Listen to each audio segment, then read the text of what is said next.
Un article intitulé « Monsieur le Président, vous ne parlez pas au nom des Américains d'origine asiatique » critique le président Donald Trump. Écrit par Jeff Young, un contributeur à CNN Opinion, l'article décrit ce que beaucoup d'Américains d'origine asiatique pensent du comportement de Donald Trump et des revendications sur la communauté asiatique.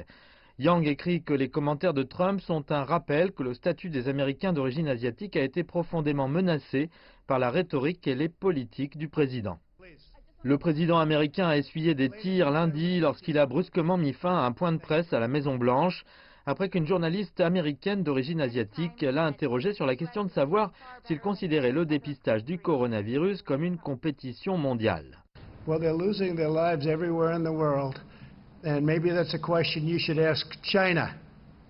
Don't ask me, ask China that question, okay? When you ask them that question, you may get a very unusual answer. Yes, behind you, please.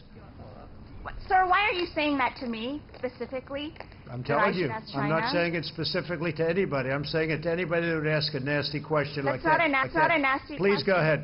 Et plus tard, Trump a essayé de prétendre qu'il savait comment les Américains d'origine asiatique se sentaient pendant la pandémie. Il a tweeté que les Américains d'origine asiatique sont très en colère contre ce que la Chine a fait aux États-Unis et au monde. Mais certains dans la communauté disent qu'ils ne sont pas en colère contre la Chine, mais sont plutôt en colère contre Donald Trump et sa réponse chaotique et non coordonnée au Covid-19. L'acteur américain d'origine asiatique Daniel Wu a réfuté le tweet de Trump.